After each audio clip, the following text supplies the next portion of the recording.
Welcome to a new edition of the Neon Jazz interview series with jazz pianist and composer Falkner Evans on the 2021 CD Invisible Words.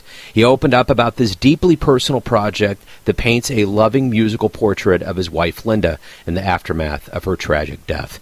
It's his solo piano debut with an adoring reflection on a passionate, vibrant life, or what he refers to as a record I never planned to make, as a memorial to his wife, Linda, who took her own life May 19, 2020, after battling depression. Have a listen to this very revealing interview. Yeah, how are you doing? Hey, good. Great to catch up with you again. Great to catch up with you. Hey, so first and foremost, I have already played a track on the show. I'm very happy that you're willing and open to talk about this project. I know I'm sure it's just very emotional for you to delve into this, so I appreciate you taking a minute out. No, it's my pleasure. It's been 15 months now, and, I still have difficult times, but I'm not where I was last summer, and I appreciate that. And I don't mind talking about it. So I'm glad that we're going to be able to do this.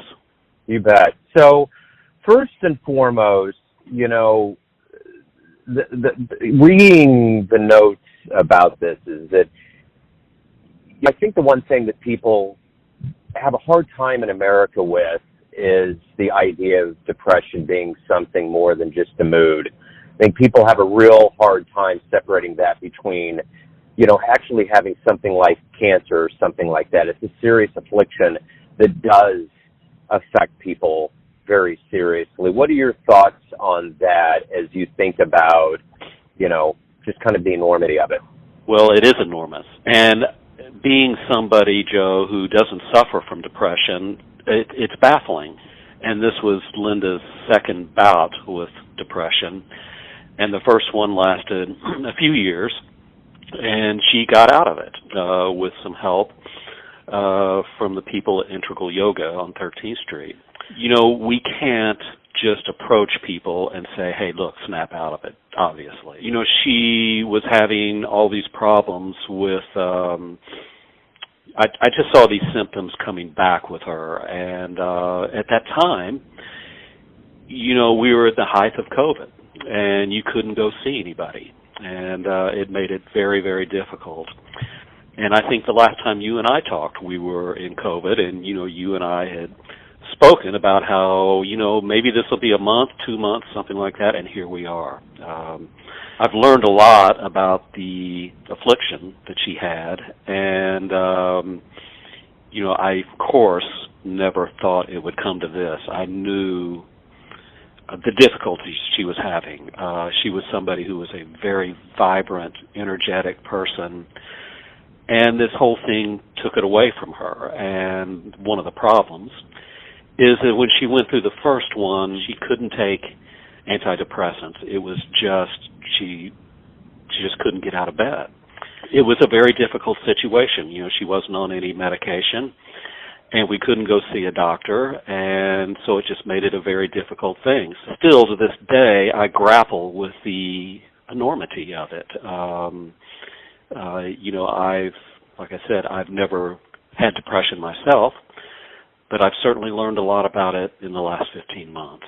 I guess that's the one thing that I've realized through this COVID is that the arts and our culture is genuinely a healing force, and probably doing this album had to be an enormous cathartic moment for you to, artistically, in a healthy way, come to grips and to kind of, wrap your head around everything. It is. This has been a big deal for me. Last summer, I think you might have read the press release. Last summer, Linda's brother drove into New York, and this was at the height of COVID, before vaccines, and he drove in, picked me up, and I had to get out of New York City. I had to get out of the apartment, and we went to his place in Auburn, Massachusetts. He had a beautiful home there with a backyard that backed into the woods and a swimming pool, and I just found it great being away from New York. So he had told me that he had a piano downstairs in the basement. It wasn't a very good one.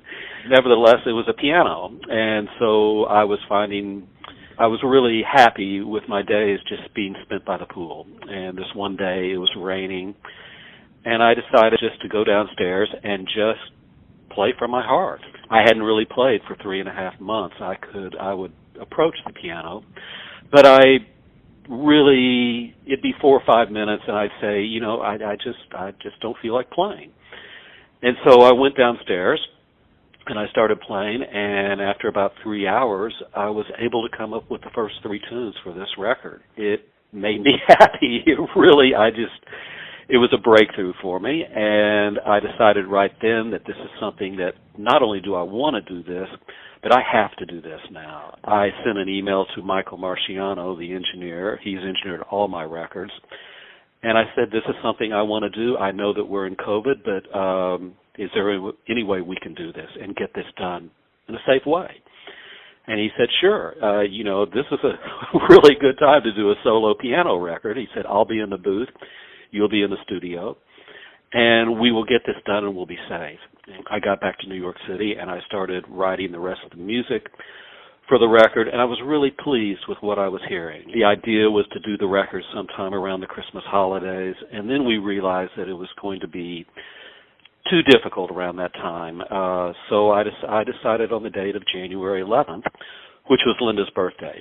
So I think that was really fitting, but it has been a really big deal for me. As you know, a lot of musicians are out of work. Until March 9th of 2020, I had a steady solo piano job 5 days a week. And I could play whatever I wanted to play, and sometimes I would use that job as a rehearsal for a recording session or whatever. So I didn't have that. So I'm here at the apartment just trying to get things done. In the end, I think it came out really nicely. It actually came out better than I thought it was going to. Well, so you met in 91. You were married for 22 years. Mm-hmm.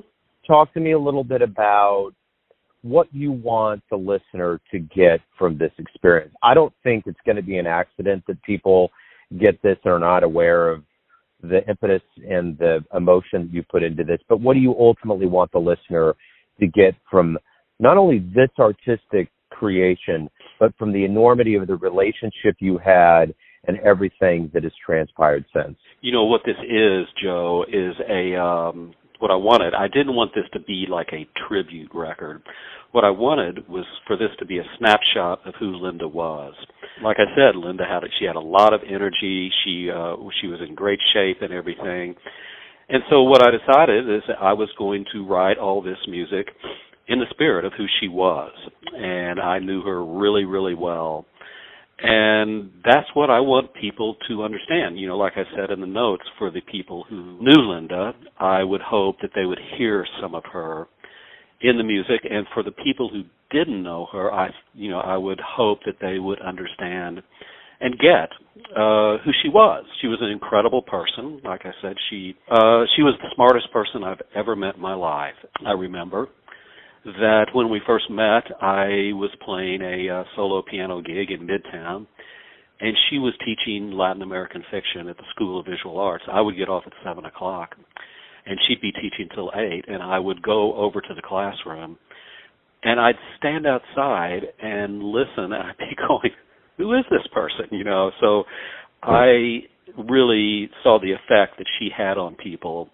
And I saw this firsthand, and I was lucky to witness it. And I was proud to be married to her as long as I was. There's a lot of people out there who never find somebody.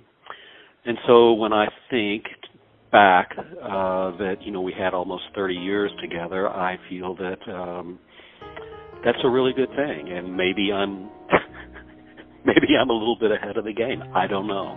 Well, I tell you what, this has been a triumphant recording. I've been very, very happy to profile it on the show. I look forward to playing it more. Thank you for opening up about this, and good luck with kind of the reopening of the world. I know we kind of started going after it. Now we're sidestepping, but hopefully we can have another conversation when things get back in earnest. And good luck with this. Thank you for sharing it. Oh, no, it's my pleasure, Joe. Believe me. I was able to perform this music a couple of weeks ago at the Club Mesro, that's owned by the people who do Smalls. And that was another big key for me in my recovery. So it's been a journey, and it's a process. And I would like to think that I'm actually doing pretty well for what happened. Enjoy it. Thank you again for opening up, and I look forward to the next time we speak. Yeah, me too, Joe. Have a great day.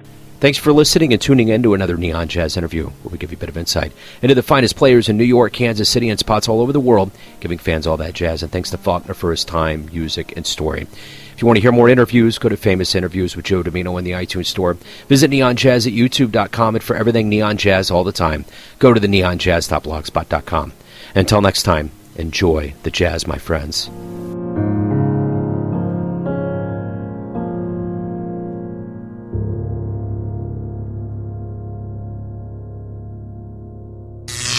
Neon Jazz.